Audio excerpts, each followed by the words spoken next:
श्री गोपाल कृष्ण भगवान की जय। श्रीमद् भागवत महापुराण की जय। राजा परीक्षित ने सुखदेव जी महाराज से एक ही प्रश्न पूछा कि जल्दी मरने वाले व्यक्ति की मुक्ति का उपाय क्या है, जल्दी मरने वाले को क्या करना चाहिए, बस यही कृपा करके मुझे बताएं। सुखदेव जी महाराज ने कहा कि श्रीमद् भागवत कथा का श्रवण करना चाहिए, भगवान का भजन करना चाहिए, भगवान का कीर्तन करना चाहिए, इससे मनुष्य को सद्गति प्राप्त हो। अब आगे भगवान राजा कहते हैं, भगवान सारी सृष्टि को परमात्मा कैसे बनाते हैं और जो उपदेश आप मुझे सुना रहे हैं इसको आपने भागवत धर्म कहा है। इस भागवत का उपदेश सबसे पहले नारायण ने ब्रह्मा को किया, कैसे मुझे बताइए। आचार्य सुखदेव जी ने कहा, राजा सारी सृष्टि पहले कहीं कुछ नहीं था, स्तन जंगम अंडा उद्भिद स्वदेश जठरायु बिल्कुल कुछ भी नहीं था, केवल परम ब्रह्म था। एक बार परम ब्रह्म के मन में विचार आया कि मैं एक से अनेक हो जाऊं, तो देखो पहले उस परम ब्रह्म ने जल का निर्माण किया। संस्कृत में जल का अर्थ होता है नर, नर माने जल, जल माने नर। अब नर में उसने आईना बनाया, मकान बनाया, रहने की जगह बनाई। शेषनाग के द्वारा तो नर माने जल में जो आईना करता है उसका नाम पड़ गया नारायण। लेकिन नारायण ने सोचा मैं तो अकेला हूँ, एक से बहुत हो जाता तो अच्छा रहता। तो नारायण की नाभि से एक सुंदर कमल का फूल निकला और कमल के फूल के ऊपर 4 मुख वाले ब्रह्मा जी का प्राकट्य हुआ। बोलो ब्रह्मा जी महाराज की जय। ब्रह्मा जी के 4 मुख हैं, इसलिए उन्हें वहां घूमकर देखने की आवश्यकता नहीं रही। उन्हें तो 10 दिशाओं के चीज एक संग दिखाई देती है, परंतु ये दिखाई नहीं दिया कि मैं कहां से प्रकट हुआ हूं। ब्रह्मा जी को 2 वर्ण सुनाई दी, एक है त और दूसरा है प, तपस्या। उनको तप सुनाई दिया। ब्रह्मा जी ने सोचा मैं तपस्या करूंगा और ब्रह्मा जी ने तप किया तो उन्हें नारायण का दर्शन हुआ। नारायण भगवान ने ब्रह्मा जी का हाथ पकड़ लिया और कहा, आज से मैंने तुम्हें विधाता बना दिया, जाओ सृष्टि का विस्तार करो, सृजन करो, मेरा आदेश है, मेरा आशीर्वाद है। तब भगवान ने ब्रह्मा ने सृष्टि का विस्तार किया। विस्तार में भगवान ने पहले 4 मानस पुत्र को जन्म दिया, सनातन, सनत कुमार, संदन। 4 पुत्र और 10 पुत्र और हुए। अब भगवान प्रभु ने 4 मंत्रों में ब्रह्मा जी को सारी भागवत का उपदेश किया। परमात्मा श्री नारायण कहते हैं, ब्रह्मा से सारी सृष्टि में केवल मैं था, सृष्टि के बनाने के बाद भी मैं रहता हूँ, सृष्टि के बिगाड़ने के बाद भी मैं ही बचता हूँ और कोई भी नहीं। कहते हैं, चित जल पावन गगन समीरा, पंच रचित अति अधम शरीरा। चींटी भी 5 तत्वों से बनती है, कुत्ता भी 5 तत्वों से बनता है और मनुष्य भी 5 तत्वों से बनता है। लेकिन ये 5 तत्व हमारे शरीर के भीतर भी है और बाहर भी है। इसीलिए ब्रह्मा जी ने सृष्टि का विस्तार किया, 10 प्रकार की सृष्टि की रचना हुई। आगे कथा में आता है, अब अवतारों में भगवान ने 12 अवतार का रूप धारण किया। भगवान ने शुक्र का रूप धारण किया। इसका भी एक विचित्र कारण है। कश्यप महाराज की 13 पत्नियां थी उनमें दिति सबसे बड़ी थी। एक दिन दिति ने कश्यप से कहा, मेरी सभी बहनें पुत्र होती है, मुझे भी पुत्र होना चाहिए। इसी प्रकार संतान की कामना की। कश्यप ने कहा, देवी यह समय सायंकाल का है, यह समय काम सुख के लिए उपयुक्त नहीं। इस समय साक्षात भगवान शंकर अपने गणों के साथ विचरण करते हैं आकाश में। इसी समय किया गया जो भी गर्भधान है उस गर्भ शिशु पर भूत प्रेतों का असर हो सकता है। लेकिन भगवान कश्यप की धार्मिक बात का दिति ने अनादर कर दिया।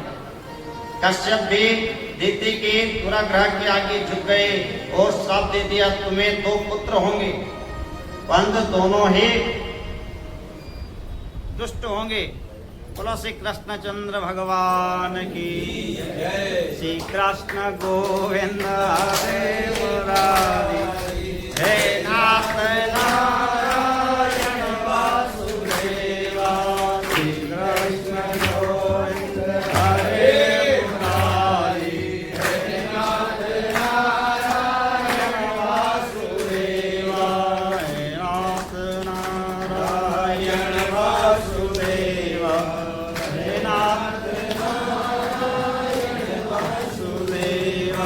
गोपाल कृष्ण भगवान की जय। लेकिन माता दिति को एकदम भयभीत हो गई, बोली, मुझे दुराचारी पुत्र नहीं चाहिए, मुझे तो सुशील पुत्र चाहिए। ऋषि बोले, आप बीच का सर मैं कहाँ लेके जाऊं? इतना हो सकता है कि तुम्हारे पुत्र तो दोनों ही दुष्ट राक्षस होंगे, लेकिन तुम्हारे पुत्रों का संहार करने के लिए भगवान नारायण आएंगे। दिति ने कहा, तब तो मेरे पुत्र बड़े भाग्यशाली होंगे। कश्यप ने दिति से कहा, तुम्हारे जो पुत्र होगा वह बड़ा गुणवान होगा। तुम्हारे पुत्र का नाम प्रहलाद होगा, वो शीलवान होगा, वो तेजस्वी, यशस्वी, मानस्वी, तपस्वी और भगवान का परम भक्त होगा। इसे सुनकर माता दिति के मन में बड़ी प्रसन्नता हुई। देवताओं ने ब्रह्मा से पूछा कि दिति के गर्भ में जो शिशु है उसका प्रकाश अभी से बढ़ रहा है, दैत्यों की माता है, पता नहीं क्या होगा। ब्रह्मा ने कहा, दिति के गर्भ में जो बालक है वो साधारण मानव नहीं है, ये दोनों भगवान के दिव्य पार्षद हैं, जय और विजय नाम के। ब्रह्मा ने कहा, मेरे मेरे जो मानस पुत्र हैं 4, सनक, सनातन, सनंदन और संत कुमार, ये चारों ही मानस पुत्र एक बार भगवान के दर्शन के लिए गए। वैकुंठ में प्रवेश करने लगे तो जय विजय ने कहा, क्षमा करें भगवान, अभी आप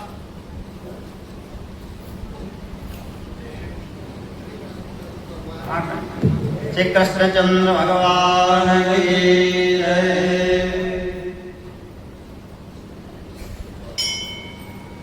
जय विजय ने कहा, भगवान क्षमा करें, भगवान अभी आप हमारे प्रभु का विश्राम का समय है, आप अंदर नहीं जा सकते।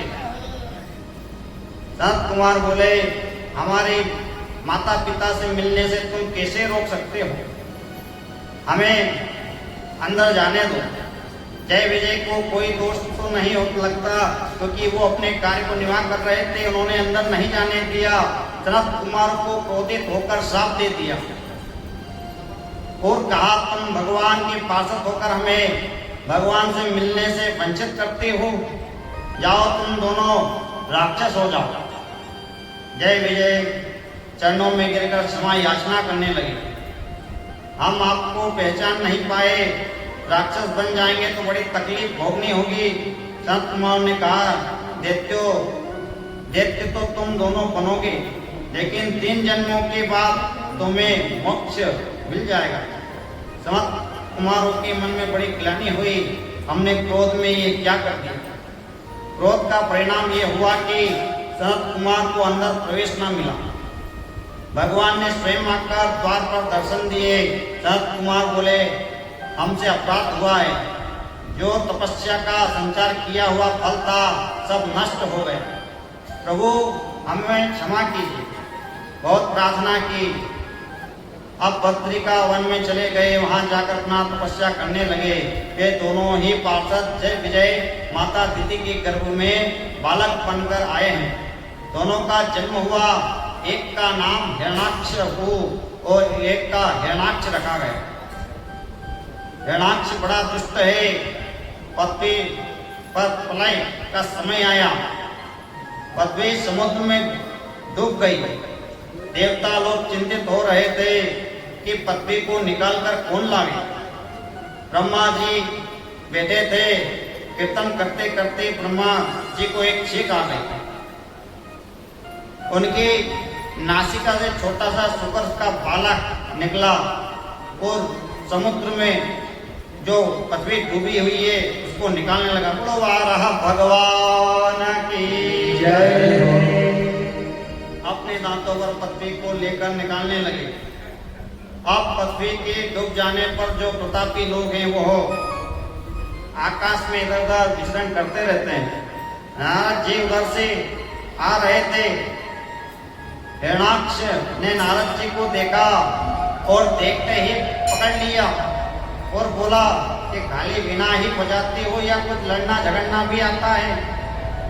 नारद जी बोले कि भैया हमें तो सिर्फ कीर्तन करना आता है, भगवान का चिंतन करना आता है, लड़ना झगड़ना तो नहीं जानते।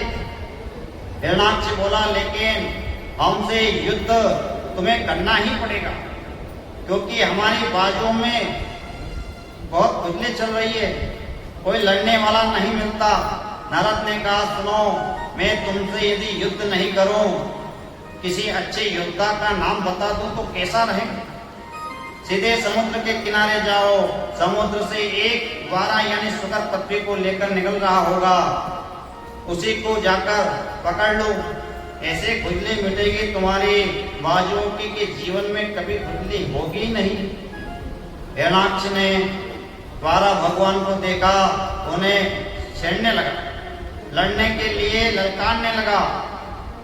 दोनों में विचित्र युद्ध छिड़ गया। मेरे द्वारा भगवान ने उसके मुखमंडल पर अपनी गदा का जोर से प्रहार किया। वो हिरणाक्ष का सिर धड़ से अलग हो गया। हिरणाक्ष के मरने के बाद देवता ने फूलों की वृष्टि की। बोलिए वाराह भगवान की जय।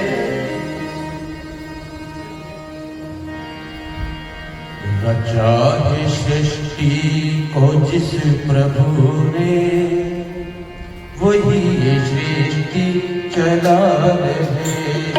रचा है सृष्टि को जिस प्रभु ने, वही ये सृष्टि चला रहे। जो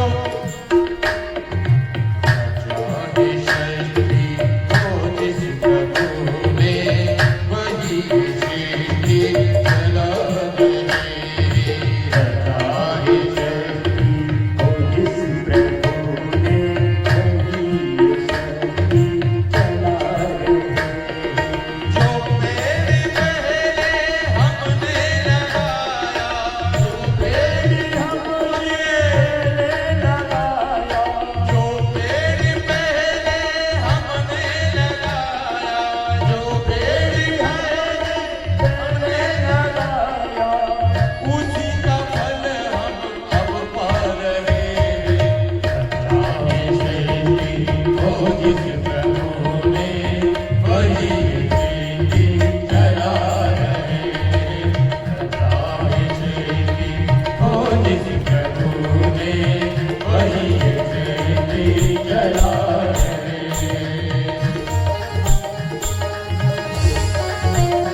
जिस प्रभु ने वही सृष्टि चला करे।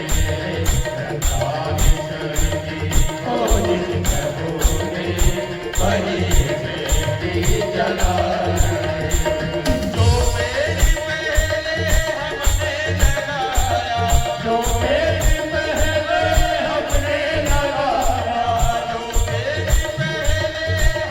लगाया, जो मेरी पहले हमने लगाया, उसी का फल हम अब पा रहे।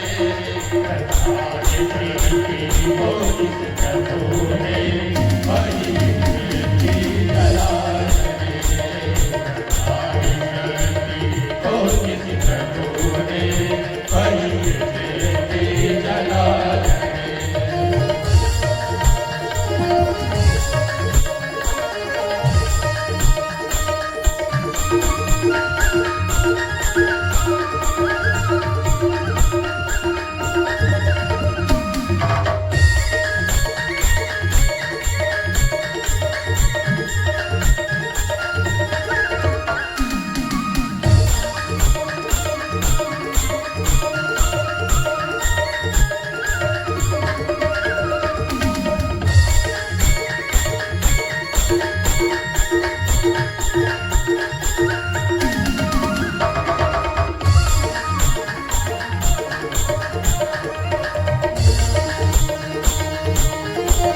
ने वही सृष्टि चला करे।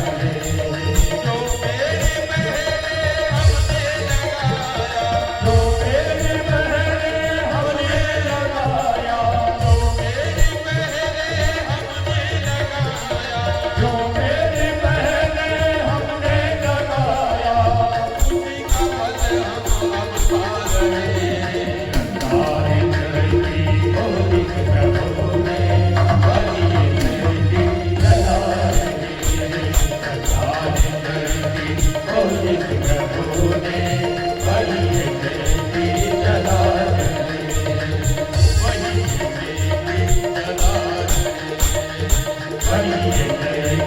चला करे।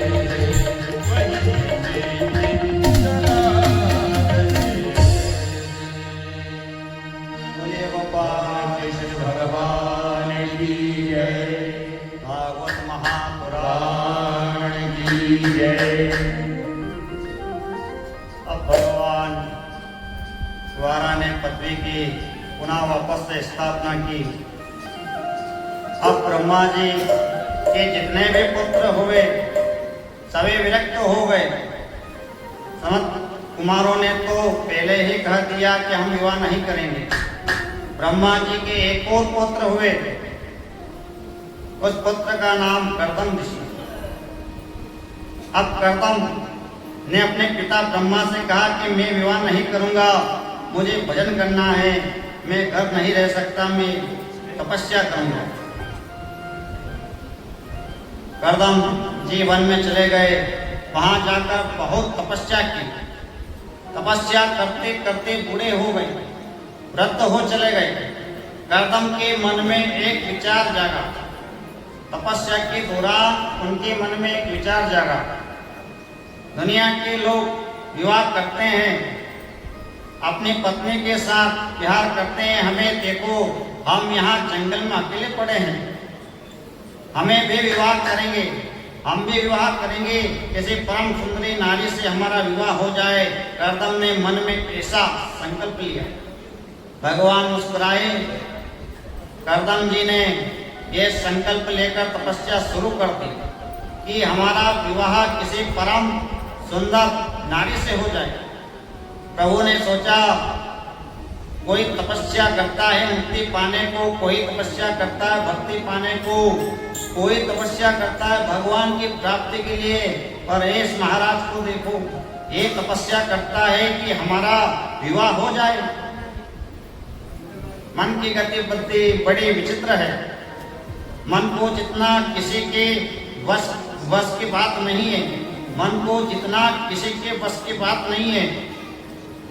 विश्वामित्र ने 60,000 वर्ष तक तपस्या की, लेकिन मेनका नाम की अप्सरा ऐसी आई और ऐसे उनके चरणों की पायल बजेगी, विश्वामित्र की तपस्या भी भंग कर दी। इधर कर्दम ने 10,000 वर्ष तक तपस्या की, संकल्प हुआ कि हमारा विवाह हो जाए, लेकिन जिनसे अपना सर्वस्व प्रभु को दे दिया, अपने जीवन को गोविंद को समर्पित कर दिया, उसके मन में कोई संसारिक भावना भी आ जाए तो गोविंद उसे पूरी कर देते हैं।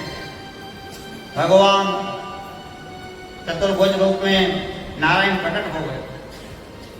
चतुर्भुज नारायण के दर्शन कर कर्दम चरणों में प्रणाम किया। भगवान बोले, बाबा आप विवाह करना चाहते हैं? आप तो कर्दम को बड़ी शर्म लगी। भगवान से कैसे कहे कि हमें शादी के लिए तपस्या की। महात्मा कर्दम मुस्कुराकर बोले, नहीं नहीं, मैंने शादी के लिए तब थोड़ी किया था। प्रभु ने सोचा कहीं ऐसा तो नहीं मन मन में भवे गुण हिलावे, मन में इच्छा हो और ऊपर से मन करता हो कि भगवान मुस्कुराकर बोले, नहीं करना था विवाह तो पहले ही कह देते, मैं तो तुम्हारा विवाह की बात पक्की करके आया। कर्दम ने कहा, आप बात पक्की कराए हैं? भगवान बोले कि हाँ। कर्दम बोले, जब आप बात कर ही आए हैं तो हम शादी कर लेंगे, इच्छा तो बिल्कुल नहीं थी। भगवान ने कहा, स्वयंभू नाम के जो मनु हैं, उन मनु महाराज के 2 पुत्र और 3 पुत्री हैं, आकृति, देहूति और प्रसूति। इन पुत्रियों के नाम हैं प्रियवत, पुत्रों के नाम है प्रियवत और उत्तानपाद पुत्र के नाम है। उनके बेट के पुत्र देहूति के साथ आपका विवाह हो, मना नहीं कर देना। कर्दम जी प्रभु के चरणों में गिर पड़े और भगवान, मैं झूठ नहीं बोलूंगा, बहुत बड़ा अपराध किया। मैंने शादी के लिए ही तपस्या की, लेकिन आपकी झांकी को देखने के बाद विवाह की इच्छा नहीं रही। अब विवाह की कोई कामना नहीं रही, क्योंकि पत्नी में मन रम जाता है और जब बेटा हो जाता है तो उसमें मन रम जाता है। ये 2-4 माला आपकी जपता हूँ, ये छूट गई जाएगी, बड़ी मुश्किल हो जाएगी। भगवान ने कहा, अब मेरी बात तो तुम्हें रखनी ही पड़ेगी। कर्दम जी बोले, मैं विवाह करूंगा, लेकिन मेरी भी एक शर्त होगी। भगवान बोले, क्या शर्त है? कर्दम ऋषि बोले, मेरी शर्त यह है कि मेरे घर पुत्र बनकर स्वयं आपको आना पड़ेगा। यदि आप स्वयं पुत्र बनकर आएंगे तो मैं विवाह कर सकता हूँ। भगवान ने कहा, ठीक है, आपके घर पुत्र बनकर स्वयं आऊंगा। उधर प्रभु ने स्वयंभू मनु को आदेश कर दिया। स्वयंभू मनु अपनी बीच की पुत्री को लेकर आए और ऋषि कर्दम जी के साथ में विवाह कर दिया। कैसा विचित्र दृश्य है! स्वयंभू मनु की पुत्री जो कुलों में पली राजकुमारी, इतने बड़े विभवशाली महाराज की पुत्री, इनकी शादी ऐसे पुरुष के साथ हो रही है जिसके पास रहने का मकान नहीं। जब विवाह होने लगा तो कर्दम जी को याद आ गई। बोले, राजन, आपकी पुत्री को मैं पत्नी के रूप में अपनाऊंगा, लेकिन इसके पहले हमारी एक शर्त है। मनु बोले, क्या शर्त है? ऋषि बोले, एक पुत्र होना होते ही हम गृहस्थी को छोड़ देंगे। कर्दम ने सोचा, पुत्र तो स्वयं भगवान बनकर आएंगे, फिर दूसरे पुत्र की कामना क्यों रखूं? इसलिए वो बोले कि एक पुत्र के होते ही हम ग्रस्त जीवन का त्याग कर देंगे। स्वयंभू मनु ने स्वगति दे दी। देवहूति का विवाह कर्दम ऋषि के साथ हो गया। राजकुमारी है उनकी पत्नी अपनी पत्नी को लेकर अपनी पंचकुटी पर आए। एक दंतांत जंगल में घास की छोटी सी पंचकुटी। देवहूति ने जैसे ही अपने पति की कुटी में प्रवेश किया तो ऊपर की ओर देखा, वहां कम से कम 50 घोंसले बने हैं। चिड़ियों के उसमें सुंदर सुंदर चिड़िया कलहवा कर रही है। देवहूति ने कहा, ये क्या है ऋषिवर? कर्दम ने कहा, ये चिड़िया इस कुटिया को अपना समझती है, ना इसी में वास करती है। और अच्छा नीचे की ओर नजर डालकर देखा, कम से कम 50 बिल बने हैं। उस कुटिया में किसी बिल में चूहा बैठा है, किसी में मेंढक बैठा है, किसी बिल में बिच्छू बैठा है, किसी में सर्प बैठा है। देवहूति ने पूछा, ये क्या है ऋषिवर?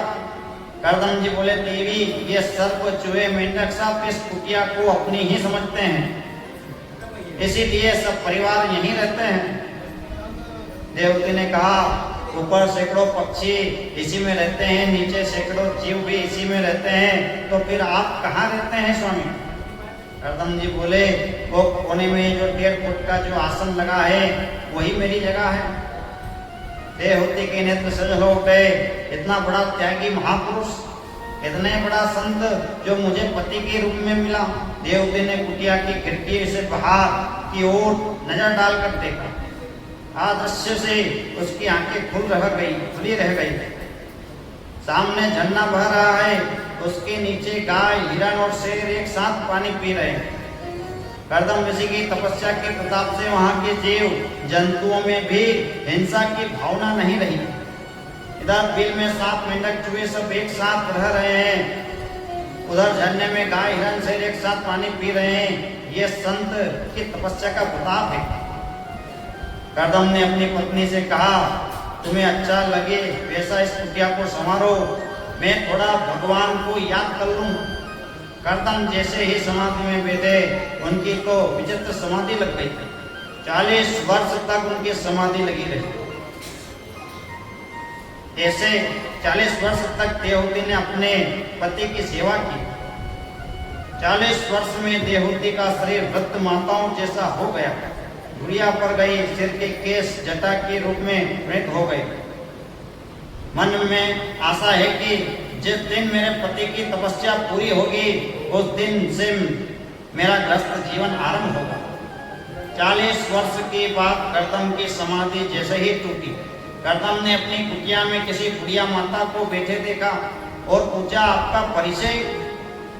देवहूति ने सोचा, मेरे पति देव तो मुझसे मेरा परिचय पूछ रहे हैं। याद कीजिए महाराज, 40 वर्ष पहले एक राजा आए थे, अपनी बेटी का विवाह आपसे किया था। कर्दम ने कहा, थोड़ा थोड़ा याद आता है।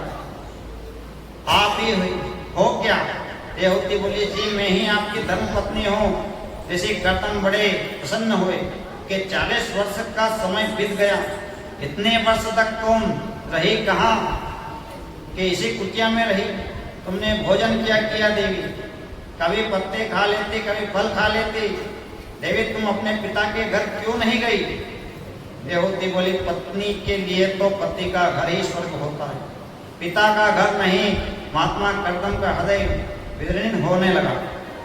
मैं तुमसे बड़ा प्रसन्न हूँ देवी, मेरे लिए तुमने इतने कष्ट सहे, सूख गई हो, तुम्हारा शरीर सूखे पत्ते जैसा हो गया है। तुमने सूखे सूखे पत्ते खाकर तुमने मेरी सेवा की 40 वर्षों तक।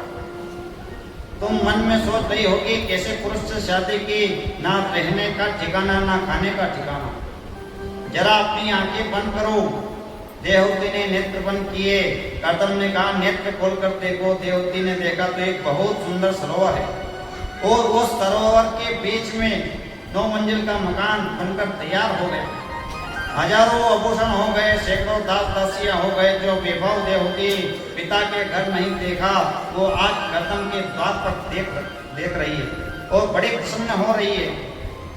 कर्दम ने देवहूति का हाथ पकड़कर जैसे ही सरोवर में डुबकी लगाई, कर्दम तो हो गए 20 वर्ष की और देवहूति हो गई 16 वर्ष की। ये तपस्या का दिव्य प्रताप है। कर्दम जी ने प्रतिज्ञा की थी कि एक पुत्र के होते ही मैं ग्रस्त जीवन को छोड़ दूंगा, लेकिन मेरे गोपाल को तो कुछ और ही मंजूर है। कर्दम के घर अभी बेटा एक भी नहीं हुआ और बेटी हो गई 9। ऋषि कर्दम के घर में 9 कन्याओं ने जन्म लिया। उसमें सबसे बड़ी का नाम है कला। ये मरीचि नाम के ऋषि से ब्याही गई। दूसरी पुत्री का नाम है अनसुईया। कौन नहीं जानता सती अनसुईया अत्रि मुनि की पत्नी बनी और वशिष्ठ जी की पत्नी अरुंधति, और वो भी कर्दम ऋषि की पुत्री हैं। रघु मुनि की पत्नी भी कर्दम की ही पुत्री है। ऐसे गुणवती 9 कन्याओं को जन्म दिया ऋषि कर्दम ने। मन में सोचा, मैंने कहा था मैं एक पुत्र के होते ही वन में चला जाऊंगा। गोविंद किस चक्कर में डाल दिया। मुझे उन्हें याद आ गया। 10वें संतान के रूप में स्वयं भगवान कपिल देव का प्राकट्य हुआ। बोलो कपिल देव भगवान की जय।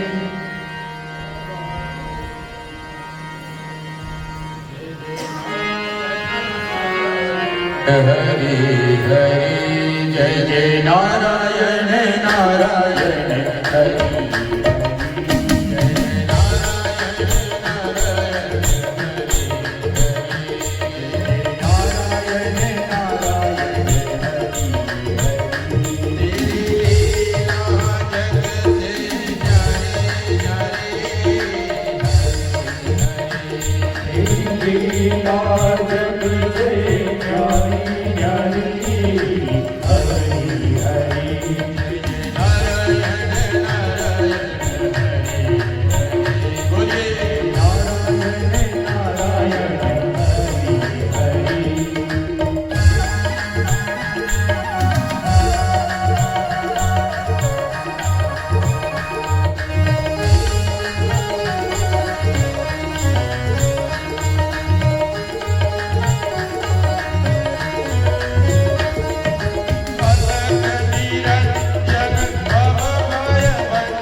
तुम्हें लाखों की नैया तारी तारी हरी हरी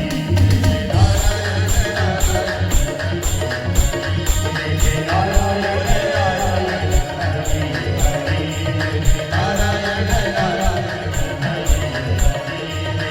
नारायण नारायण हरि ओम नमो नारायण ओम नमो नारायण हरि ओम नमो नारायण हरि ओम नमो नारायण ओम नमो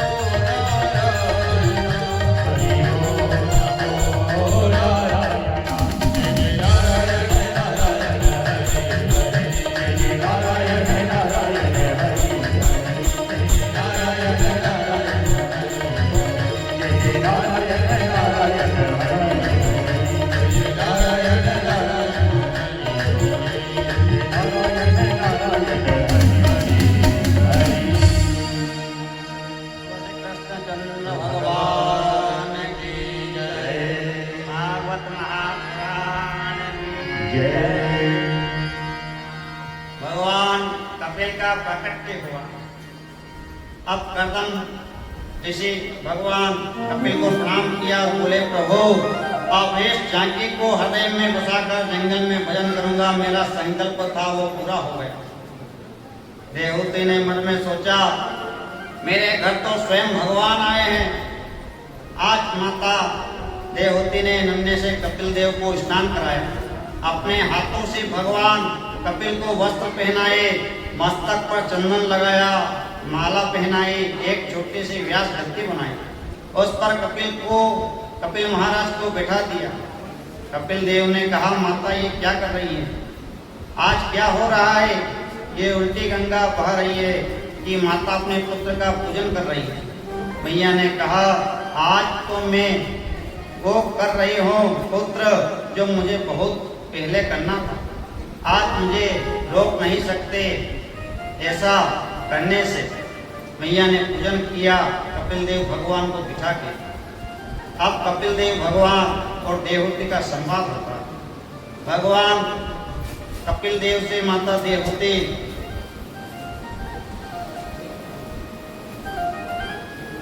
भगवान कपिल देव माता देवहूति को ज्ञान का उपदेश देते हैं। यह शरीर, यह स्थूल शरीर पंच तत्वों का है।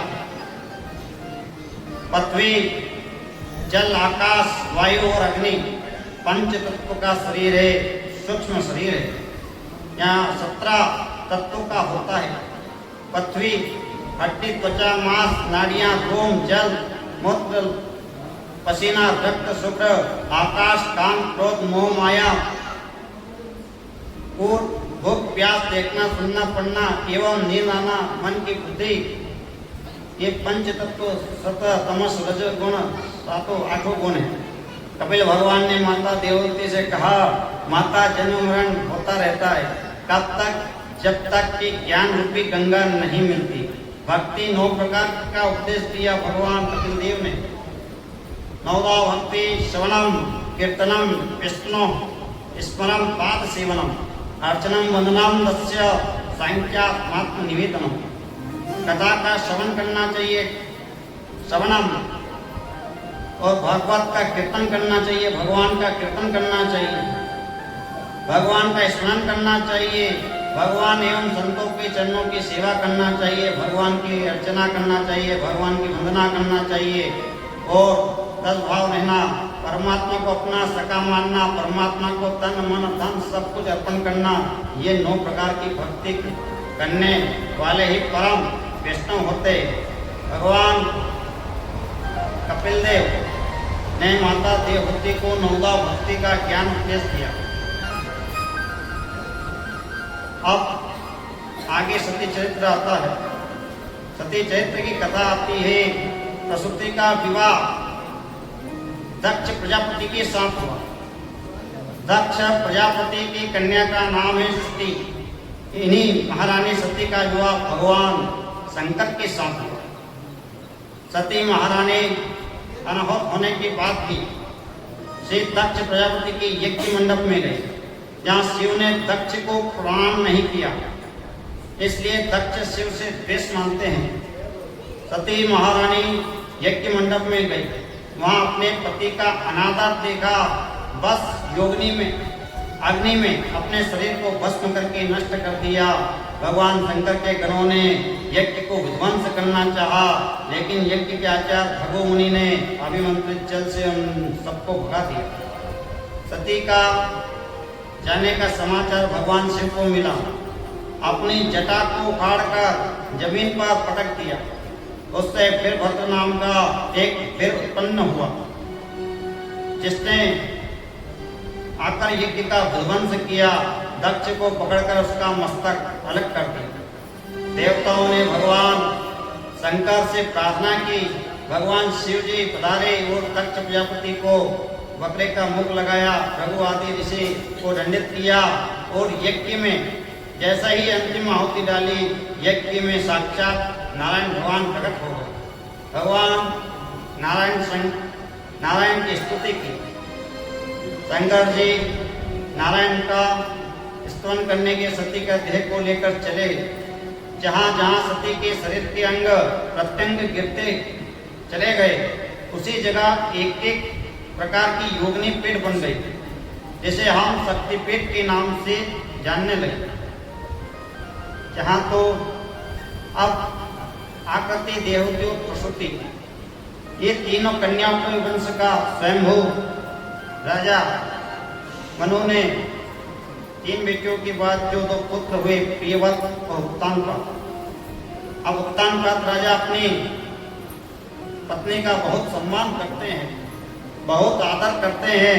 उत्तानपाद राजा एक बार सुंदर भ्रमण करने गए। वहां की राजा की एक पुत्री को देखा, जिसका नाम है सुरुचि। सुरुचि के प्रति आकर्षण हो गया। सुरुचि के साथ गंधर्व विधि से विवाह कर लिया और बोले, हमारे घर चलो। राजा उत्तानपाद के घर सुरुचि आ गई। उसने घर में प्रवेश करते ही पूछा, ये कौन है? राजा बोले, ये मेरी बड़ी पत्नी है सुनुति। सुरुचि बोली, ये यदि घर में रहेगी तो मैं यहाँ नहीं रह सकती, या तो इसको रखो या मुझे रखो। छोटी पत्नी के प्रति आकर्षण ज्यादा होने की वजह से राजा ने बड़ी ही पत्नी को त्याग दिया। ऐसा मन में उनके गलत भाव जागा और सुनुति का त्याग कर दिया।